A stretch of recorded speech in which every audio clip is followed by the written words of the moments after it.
രാവിലെ ഹോസ്പിറ്റലിൽ പോവാ, ഇപ്പൊ പോവാ. വേദനയുണ്ട്, ഭയങ്കര വേദനയാണ്. ഈ സൈഡ് ഭയങ്കര വേദനയാണ്. രാത്രി പോലീസുകാർ വിളിച്ചു. പോലീസുകാർ വന്ന് ഇനി തിരിച്ചു വന്ന് വിളിച്ചാൽ മതി വന്നു. ഇപ്പൊ കംപ്ലൈന്റ് കൊടുക്കാൻ പോവാ. രാത്രി പോലീസ് വന്നില്ല. രാത്രി പോലീസ് ഒന്നും വന്നില്ല. 6 പേരെ ഉണ്ടാകും. അല്ല, ഇന്നലെ മിഞ്ഞാൻ പെട്രോൾ കൊടുത്തില്ല. അപ്പൊ ഇന്നലെ ആൾക്കാർ കൂട്ടി വന്ന് അടിപ്പിച്ചില്ല.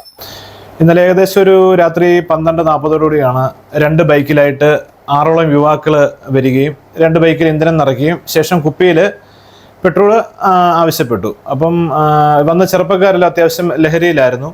അപ്പം പെട്രോൾ ചോദിച്ചപ്പം രഞ്ജിത്ത് പറഞ്ഞു നൽകാൻ പറ്റത്തില്ല, കാരണം കേന്ദ്ര പെട്രോളിയം മന്ത്രാലയത്തിൻ്റെ വിജ്ഞാപനം വന്നിട്ടുണ്ട്, കുപ്പികളിൽ ലൂസായിട്ട് ഇന്ധനം നൽകണ്ടെന്ന് 2 ആഴ്ചയ്ക്ക് മുന്നേ തൊട്ട് ഓർഡർ വന്നിട്ടുണ്ട്. അതിൻ്റെ അടിസ്ഥാനത്തിൽ നമ്മളിപ്പോൾ പമ്പിൽ നിന്ന് പെട്രോൾ ലൂസായിട്ട് കുപ്പികളിൽ കൊടുക്കുന്നതല്ല. അപ്പം ഇന്നലെ വന്ന അതേ കക്ഷികൾ തന്നെ ഒരു ദിവസം മുന്നേ മിനിഞ്ഞാന്ന് രാത്രിയിലും വന്ന് ഇന്ധനം ആവശ്യപ്പെട്ടു, കുപ്പിയിൽ പെട്രോൾ ആവശ്യപ്പെട്ടു. അപ്പോൾ കൊടുക്കാൻ പറ്റത്തില്ലെന്ന് പറഞ്ഞു. അപ്പോൾ അതിൻ്റെ ഒരു പ്രകോപനം എന്നുള്ള രീതിയിലാണ് ഇന്നലെ വന്നിട്ട് ഈ ഒരു പ്രശ്നം ഉണ്ടാക്കുന്നതും രഞ്ജിത്തിനെ വളരെ ക്രൂരമായിട്ട് മർദ്ദിച്ചു. തലയ്ക്ക് ഹെൽമെറ്റ് കൊണ്ട് അടിച്ചു, നെഞ്ചത്ത് അടിച്ചു, ഇതുപോലെ ഷർട്ട് വലിച്ചു കീറി. ഇത് ഇടയ്ക്ക് പിടിച്ചു മാറ്റാൻ വന്ന നമ്മുടെ വേറൊരു വൃദ്ധനായിട്ടുള്ളൊരു സ്റ്റാഫുണ്ട്, 75 വയസ്സുള്ളൊരു ചേട്ടനുണ്ട്. അദ്ദേഹത്തെയും പിടിച്ച് തെള്ളുകയും അടിക്കുകയും ചെയ്തു. ഇത് കണ്ടുകൊണ്ട് നിന്ന ഒരു കസ്റ്റമർ ആയിരുന്നുണ്ടെങ്കിൽ ഇതിൻ്റെ ഇടയ്ക്ക് കയറി അദ്ദേഹവും ഇവരെ പിടിച്ച് മാറ്റാൻ ശ്രമിച്ച് അവരെയും അസഭ്യം വിളിക്കുകയും പുള്ളിയെയും പിടിച്ച് തെള്ളി മാറ്റുകയും ചെയ്തു. ഇന്നലെ രാത്രി പോലീസ് സ്റ്റേഷനിലായിരുന്നുണ്ടെങ്കിൽ വിളിച്ച് അറിയിച്ചായിരുന്നു. പക്ഷെ ആരും തന്നെ വന്നില്ല. അവർ ഇനിയൊരു പ്രശ്നം ഉണ്ടാവുകയാണെന്നുണ്ടെങ്കിൽ വിളിച്ചാൽ മതി, അല്ലെ അവർ വീണ്ടും വന്ന് പ്രശ്നം ഉണ്ടാക്കുകയാണെങ്കിൽ വിളിച്ചാൽ മതി, അവരെത്തിക്കൊള്ളാമെന്ന് പറഞ്ഞു. അപ്പം ഇതിന്റെ പെട്രോൾ പമ്പിന്റെ ബാക്കിലോട്ട് പിടിച്ച് തെള്ളിക്കൊണ്ട് പോയി വളരെ ക്രൂരമായിട്ട് മർദ്ദിച്ചു. രഞ്ജിത്ത് ഇപ്പം ഹോസ്പിറ്റലിൽ അഡ്മിറ്റ് ആണ്. അതിനുശേഷം തലയ്ക്ക് നല്ല പരിക്കുണ്ട്. അദ്ദേഹം പത്തനംതിട്ട പോലീസ് സ്റ്റേഷനിൽ കംപ്ലൈന്റും നൽകിയിട്ടുണ്ടെന്നാണ്. രാത്രി കാലങ്ങളിൽ ഇതുപോലെ ചെറുപ്പക്കാര് ഈ ലഹരി ഉപയോഗം കാരണം വന്നുള്ള ഓരോരോ പ്രശ്നങ്ങൾ കാരണം ജോലി ചെയ്യാൻ ആൾക്കാർക്ക് ബുദ്ധിമുട്ടാണ്. അതുകൂടാതെ ഇത്രയും പൈസയും അവർ രാത്രിയിലത്തെ കളക്ഷനും പൈസയൊക്കെ ഇവരുടെ കയ്യിലിരിക്കുന്നതല്ലേ. അപ്പം ഇങ്ങനത്തെ ഇത് കാരണം ബുദ്ധിമുട്ടാണ് ജീവനക്കാർക്ക് ജോലി ചെയ്യാൻ വേണ്ടിയിട്ട്. മിനിഞ്ഞാന്ന് ഇതേ കക്ഷികൾ തന്നെ മിനിഞ്ഞാന്ന് വന്ന് പെട്രോൾ ആവശ്യപ്പെട്ടു, കൊടുത്തില്ല. അന്ന് വാക്കുകൾക്ക് ഉണ്ടായി, അങ്ങ് പോയി. ഇന്നലെ വീണ്ടും അവർ കൂടുതൽ ആൾക്കാർ 6 പേരോളം 2 ബൈക്കുകളിലായിട്ട് വന്ന് വീണ്ടും ഈ മനഃപൂർവ്വം പ്രശ്നം ഉണ്ടാക്കി. അതായിരുന്നുണ്ടെങ്കിൽ തരാൻ പറ്റത്തില്ലെന്ന് തീർത്തു പറഞ്ഞു. സ്റ്റാഫിനെ രഞ്ജിത്തിനെ അടിച്ചു, ഇന്നലെ ക്രൂരമായിട്ട് അടിച്ചു. അവരുടെ വണ്ടിയിൽ 2 വണ്ടികളിലായിട്ട് 50 രൂപ 60 രൂപയ്ക്ക് അടിച്ചതിന് ശേഷം കുപ്പിക്കതിൽ ചോദിച്ചു. രഞ്ജിത്ത് നൽകാൻ പറ്റത്തില്ലെന്ന് പറഞ്ഞു. തുടർന്ന് അടിക്കുമായിരുന്നു. CCTVക്ക് അതിൽ എല്ലാ ദൃശ്യങ്ങളും ഉണ്ട്. അതുങ്ങളെ ചേർത്താണ് ഇപ്പോൾ പത്തനംതിട്ട സ്റ്റേഷനിൽ കംപ്ലൈന്റ് കൊടുത്തിരിക്കും.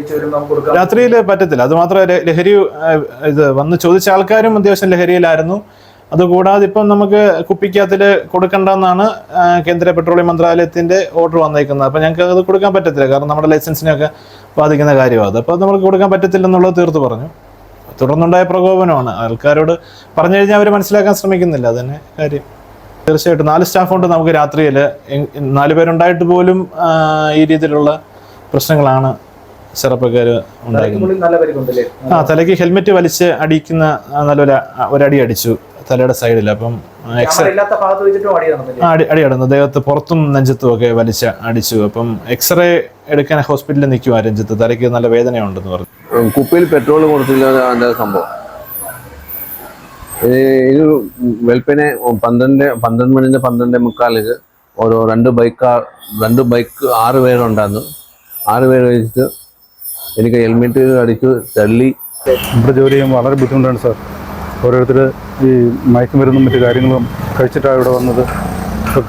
മാനേജ്മെൻറ്റ് പറയുന്നത് കുപ്പിയിലും മറ്റു കാര്യങ്ങളിലും പെട്രോളും അതുപോലുള്ളത് കൊടുക്കാൻ പാടില്ലെന്ന് പറഞ്ഞത്. പക്ഷേ ചെറുപ്പക്കാർ പിള്ളേരാണ് ഇപ്പോൾ കൂടുതലും മദ്യവും മയക്കുമരുന്നും ഉപയോഗിച്ചുകൊണ്ട് ഇവിടെ വരുന്നത്. ഞങ്ങളോട് വന്ന് രാത്രി കാലങ്ങളിൽ ഞങ്ങൾക്ക് ഇവിടെ ജോലി ചെയ്യാനേ പറ്റുന്നില്ല.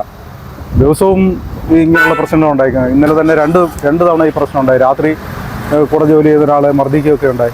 ഇന്നലെ പകൽ എനിക്ക് തന്നെ ഒരു സംഭവം ഉണ്ടായി ഇവിടെ. അങ്ങനെയൊക്കെയുള്ള സംഭവങ്ങളാണ് ഇവിടെ സംഭവിച്ചുകൊണ്ടിരിക്കുന്നത്. ജോലി ചെയ്യാൻ പറ്റാത്തൊരു സിറ്റുവേഷനിലേക്ക് മാറിക്കൊണ്ടിരിക്കുന്നത്. നിസ്സാര ശമ്പളത്തിലാണ് ഞങ്ങളിവിടെ ജോലി ചെയ്യുന്നത്. ഞങ്ങളെ സഹായിക്കാൻ മറ്റാരുമില്ല. പിന്നെ പൈസ ഞങ്ങളിവിടെ സൂക്ഷിച്ച് വെച്ചിരിക്കുന്ന പൈസ അതുപോലെ തിരിച്ചു കൊടുത്തില്ലെന്നുണ്ടെങ്കിൽ അത് ഞങ്ങളുടെ ബാധ്യതയായിട്ട് മാറുന്നതാണ്. ഇതുപോലൊക്കെ ആയി കഴിഞ്ഞാൽ ഞങ്ങൾക്ക് ജോലി ചെയ്യാൻ വളരെ ബുദ്ധിമുട്ടാണ്. ഞങ്ങളെ സഹായിക്കാൻ മറ്റാരും ഇല്ല. ആ ഒരു സിറ്റുവേഷനിലിപ്പോൾ ഞങ്ങൾ പോയിക്കൊണ്ടിരിക്കുന്നത്. അത്യാവശ്യം എന്ന് പറഞ്ഞാൽ ഞങ്ങൾക്ക് അറിയാവുന്ന, അതുപോലെ അറിയാവുന്ന ആൾക്കാർക്ക് മാത്രമേ ഞങ്ങളങ്ങ് ചെയ്യാറുള്ളൂ. അതും മാനേജ്മെൻറ്റിനോട്ട് അനുവാദം വാങ്ങിയിട്ട് മാത്രമാണ് ചെയ്യാറുള്ളത്. വല്ലാത്തൊരു ജീവിതമാണ്. കാര്യം ഞങ്ങൾ നൈറ്റ് ഡ്യൂട്ടി എന്ന് പറഞ്ഞാൽ 1-2 പേര് മാത്രമേ ഉള്ളൂ ഇവിടെ.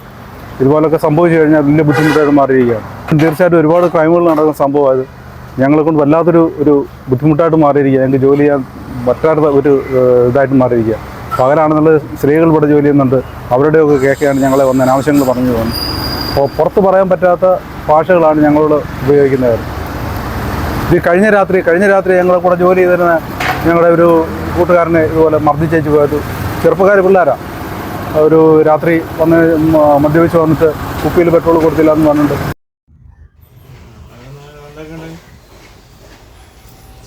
അത് 100 അടിക്കുന്ന പറയുന്നത്, പിന്നെ 50 അടിക്കുന്ന പറയുന്നത്, പിന്നെ 60 അടിക്കുന്ന പറയുന്നത്. നിൽക്കാൻ വയ്യവൻ ആ ചുമന്ന ഷർട്ടിട്ടാണ്. നമ്മളീ പറയുന്ന റെക്കോർഡ് ആവത്തില്ലല്ലോ.